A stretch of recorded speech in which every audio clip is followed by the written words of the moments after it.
सब नामों से आला है, यानी हमारा खुदावंद यीशु अल मसीह और ज़मीन व आसमान का खालिक व मालिक। और डेफिनेटली हमारे दिल गमज़दा हैं. We are so sad. It was a big incident happened, and not just one, but it was the biggest one as well, because not only Nazir Msi was martyred by a mob. It was mob lynching. Not only he, but all his family members and the people who were working in his factory, shoes factory. And this incident happened on 25th of May.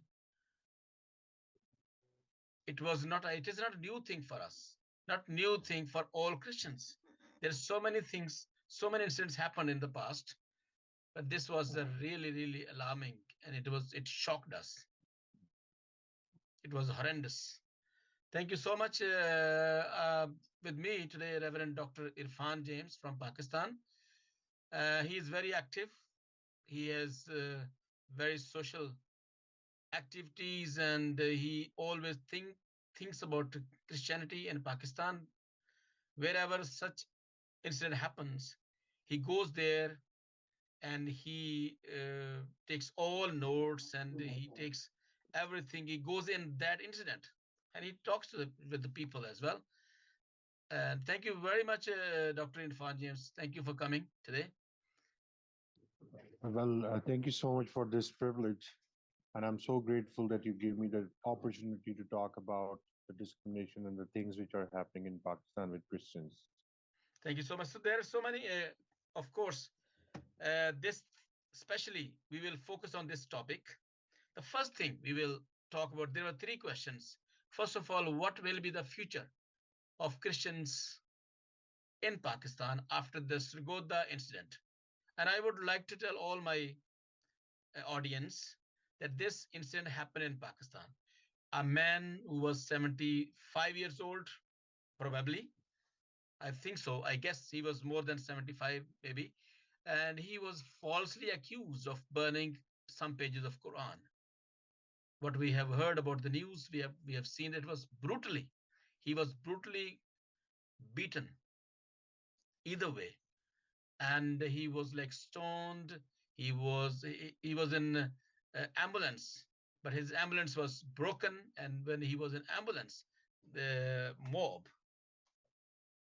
broke that ambulance all. It was so sorrowful. I can't even explain it. What happened?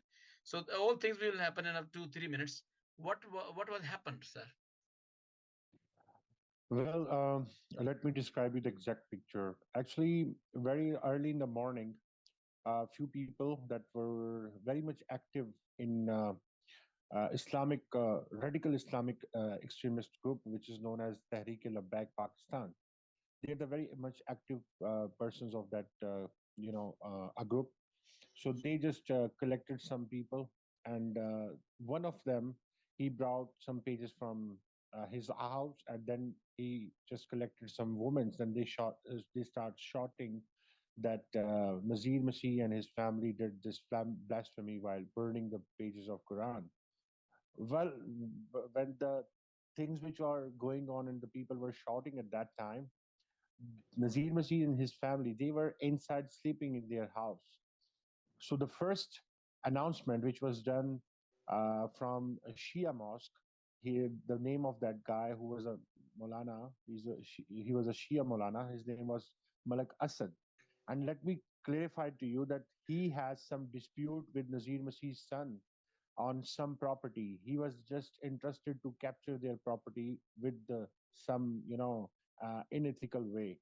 Mm. So he did first announcement, and after that, another announcement done by another mosque, and this is how people start gathering, you know, over there that area which is known as Mujahid Colony. So when this thing happened, and thousands of people just gathered there, the mob collected. So after that, they just start shouting, and they were shouting against the things which they were, and they uh, disown the holy pages of Quran as well. So meanwhile, like after 2 3 hours, they attacked on their house, and police arrived there. Some sources says that police was failed to rescue Nazir Masih while just taking out his rest of the family members. So then the mob just start stoning him and beating him, and they were brutally attacked on him, and this is how it was a very inhuman act. Even I cannot describe on this in words like what the things were going on, and the word was that how the mob was just attacking 75 plus old man who was diabetic and diabetic patient, and he was a heart patient as well. So I heard that So he when was he just diabetic and he was diabetic as well, and he has two stents in his heart. yes, Well, and exactly. the next question is this: what was the reaction of our political, I mean, Christian political leaders and religious leaders? What was the reaction? Did they say, did they condemn it openly, or did they visit that place, or what would you say Well, about that? well, as we talk about from Shanti Nagar since in early 19s when the things happened from Shanti Nagar till Sargoda, or political leaders and or religious leaders always go there and they just do condemn in not in direct way. They just always say, okay, there's the teaching of Bible that if someone wants to slap you on one side, so you can turn on your next side to the person who is just going to slap you. But I just want to raise question: what kind of policies now there are with the church leadership of Pakistan and with the political leadership of Pakistan? Like this is what it's very alarming. There is a blasphemy law against the discrimination and genocidal. There is a mindset. You know, you know what I would like to tell you There that is this law. because legally, officially, European countries and American people, they think that people, Christian people, are not persecuted. They are like discriminated, which is totally wrong.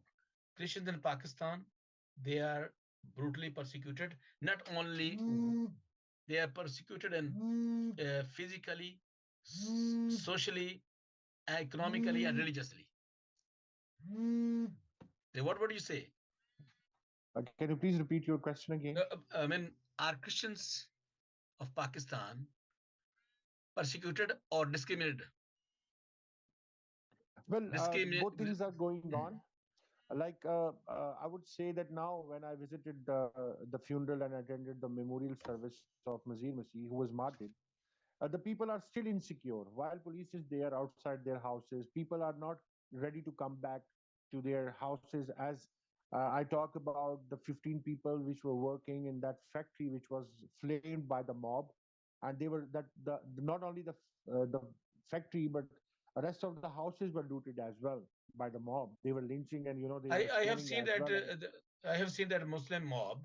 They also stolen, took away all his shoes, took off his shoes. I mean, like, not only shoes, but they looted their houses as well. And this incident is very much different because there were many Afghan illegal Afghan citizens. They are Pashtuns and they were involved in that attack. First time that was in the history of Pakistan. This is the first attack in which women and children were involved, Afghan refugees were involved, and this is how they just attack on Nazir Masih's house and their family and their factory, and they did all this activity. So that was totally inhuman act which was done by them. We just want to raise the voice that such culprits should be brought, and we need um, a proper justice, because there, this things this act should be stopped. We totally condemn, and we do not want to uh, you know in a way we don't want to defame the state. But yes, the state and their stakeholders are failed to provide justice and security to the minorities because of Pakistan. police is failed, and all the judicial system has been failed because this mob or some Hmm. radical elements, they instigate people, and then this is all. It's a plot. It's like just what you can say, because it's just falsely accused. And some Muslim people, they burned Qurans and then they humiliate, or just like, this is not the way, because there is a law 295C, or all the laws there, blasphemy law is there. There, if somebody burns, and I would say, and I just, when like, I can't even think about it. No Yeah, one in Pakistan, like a Christian in Pakistan, can think over on this to burn Quran or to say something, and like derogatory remarks against Islam or Prophet of Islam, or no one can dare to do it. No one can dare to do it, because it is really really dangerous for them. So let's, the last question is this: what is like the youth is thinking now after this incident? What Christian youth is thinking? They feel insecure, definitely, or they think well, that. there's only one perception among every Pakistani Christian that who will be the next victim and prey of this, this law, which will be misused by some extremists. And now the people are just raising one question: where will be the next incident happen in Pakistan? Everybody who is Pakistani Christian, they are mentally in a trauma, and they are in anxiety, and they really feel that they are not secure anymore in Pakistan. Like, I want to just highlight one thing, that Nazir Masih was financially well off. He had a good property business. He had so many shops there in that area, and he had also that factory which was looted and flamed. So the majority was, always feeling very bad about the things which Nazir Masih had. So I don't think that now the Pakistani businessmen, which are Christians, their future is also going to be in a very shadow of the darkness. Thank you so much, Dr. Irfan James sir. He was with us. So, Dr. James, Irfan James, thank you for being with us. And thank you for telling very, very salient and very prominent things that we should highlight before people. We should bring them up before the people, before the world. And I want to say again that Pakistan is, of course, an Islamic country, but religious minorities are not safe there, especially Christians, because Christians and Muslims, they are very close in different. We have so many differences in religious, of course. So that's why I think there's so many other issues as well, because discrimination, persecution, and religiously, especially economically, we can't. I mean, a Christian in Pakistan never think about doing his business, doing his any running his shop or anything else. He can't do that. It's very difficult for them. Thank you so much for once again. We will. I'm very thankful to you for that you are with us, and hopefully we will do another programs in future.